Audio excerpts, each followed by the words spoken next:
आज हम इस वीडियो में 4 एडवांस्ड इंग्लिश स्ट्रक्चर्स सीखेंगे। फर्स्ट स्ट्रक्चर में हम इस प्रकार के सेंटेंसेस को इंग्लिश में बोलना सीखेंगे। सेकेंड स्ट्रक्चर में हम इस प्रकार के सेंटेंसेस को इंग्लिश में बोलना सीखेंगे।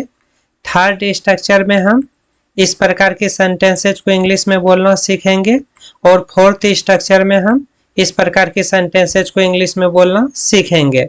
इसलिए वीडियो के एंड तक बने रहना। अब चलो फर्स्ट स्ट्रक्चर को समझते हैं। खाना खाकर जाना, थोड़ा आराम करके जाना, मुझसे बात करके जाना। अब चलो इस प्रकार के सेंटेंसेस का इंग्लिश स्ट्रक्चर समझ लेते हैं। देखो, सबसे पहले वर्ब की फर्स्ट फॉर्म का यूज करेंगे, जैसे गो, कम, स्लीप एटसेट्रा। इसके बाद आफ्टर का यूज करेंगे। इसके बाद वर्ब की फोर्थ फॉर्म का यूज करेंगे, यानी वर्ब की फर्स्ट फॉर्म में आईएनजी जोड़ देंगे। इसके बाद ऑब्जेक्ट का यूज करेंगे। अब चलो समझते हैं कि इस स्ट्रक्चर का यूज कब करते हैं। जब हम किसी को पहले कोई काम पूरा करने और फिर जाने या कोई दूसरा काम करने की सलाह, निर्देश या आदेश देते हैं, तब इस स्ट्रक्चर का प्रयोग होता है।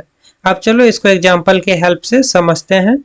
फर्स्ट एग्जाम्पल है मुझसे मिलकर जाना। इसका इंग्लिश होगा गो आफ्टर मीटिंग मी। गो आफ्टर मीटिंग मी। हाथ धोकर खाना खाना। Eat food after washing your hands. Eat food after washing your hands. दवाई खाकर सोना। Sleep after taking medicine. Sleep after taking medicine. काम खत्म करके आना। Come after finishing the work. Come after finishing the work. Sir से पूछकर अंदर आना।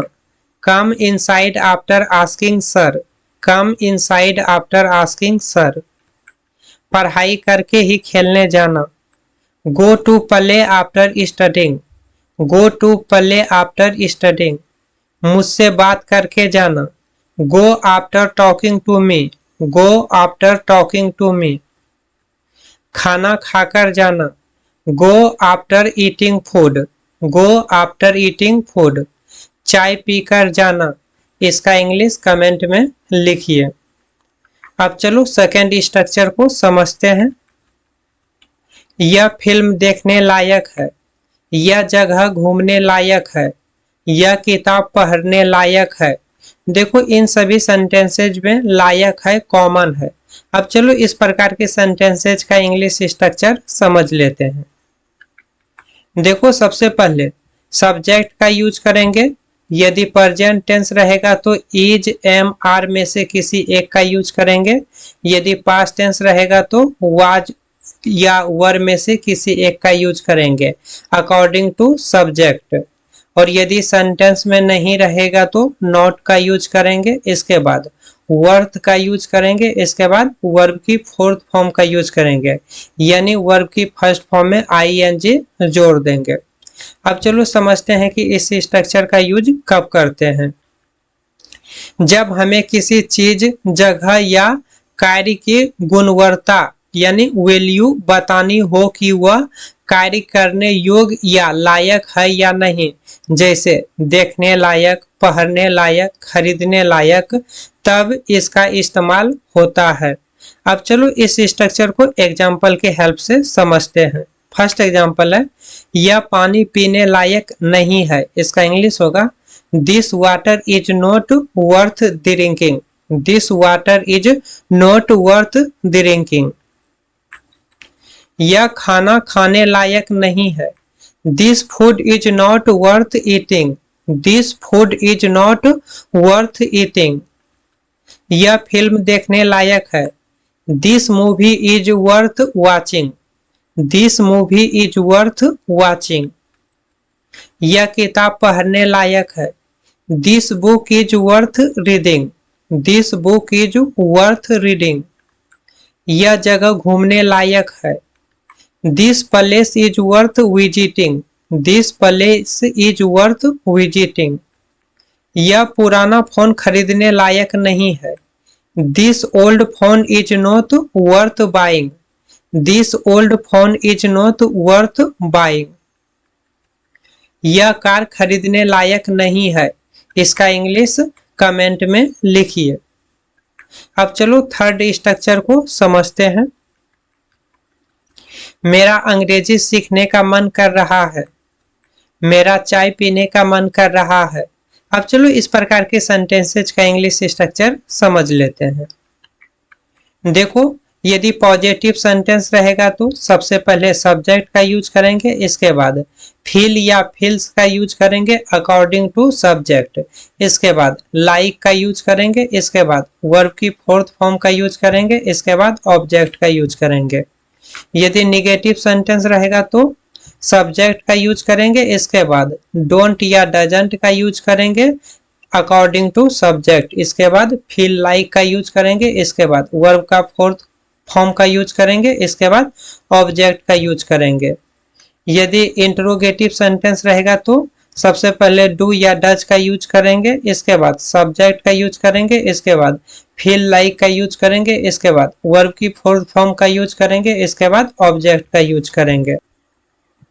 अब चलो समझ लेते हैं कि डू का यूज किस सब्जेक्ट के साथ करेंगे और डज का यूज किस सब्जेक्ट के साथ करेंगे। डू का use I, we, you, they and plural noun के साथ करेंगे और डज का use he, she, it, name and singular noun के साथ करेंगे। अब चलो समझते हैं कि इस स्ट्रक्चर का यूज कब करते हैं। जब हमारा किसी काम को करने का मन कर रहा हो, इच्छा हो रही हो या दिल कर रहा हो, तब इस स्ट्रक्चर का इस्तेमाल किया जाता है। अब चलो इस स्ट्रक्चर को एग्जाम्पल की हेल्प से समझते हैं।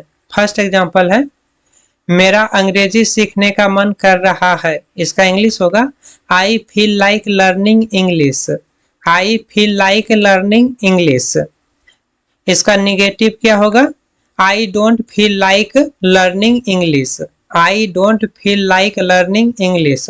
और इसका इंट्रोगेटिव क्या होगा, do I feel like learning English. Do I feel like learning English. मेरा चाय पीने का मन कर रहा है। I feel like drinking tea. I feel like drinking tea. मेरा आज बाहर जाने का मन नहीं कर रहा है।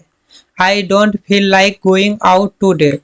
I don't feel like going out today. क्या तुम्हारा आइसक्रीम खाने का मन कर रहा है। Do you feel like eating ice cream. Do you feel like eating ice cream. उसका सोने का मन कर रहा है। He feels like sleeping. He feels like sleeping. मेरा जोर जोर से रोने का मन कर रहा है। I feel like crying out loud. I feel like crying out loud. मेरा आज खाना पकाने का मन नहीं है। I don't feel like cooking today.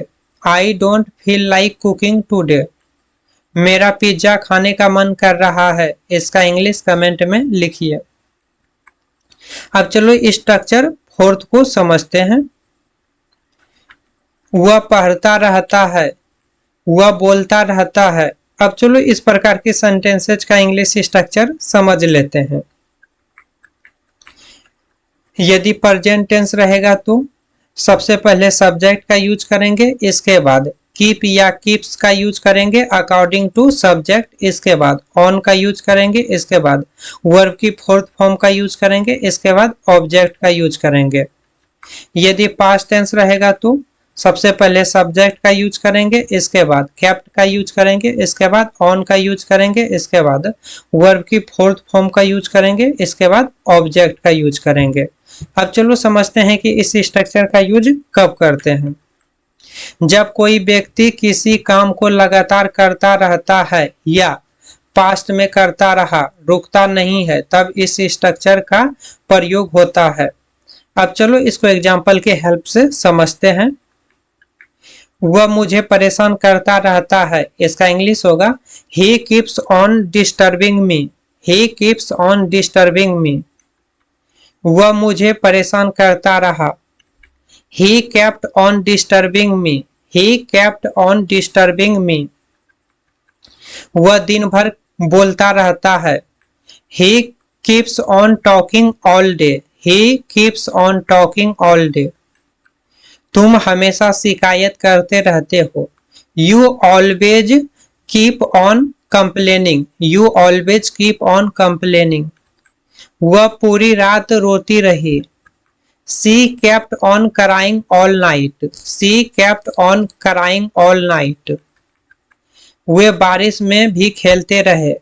They kept on playing even in the rain. They kept on playing even in the rain. वह पूरे समय मोबाइल चलाता रहता है. He keeps on using the mobile all the time. He keeps on using the mobile all the time. तुम हंसते रहते हो. इसका इंग्लिश कमेंट में लिखिए.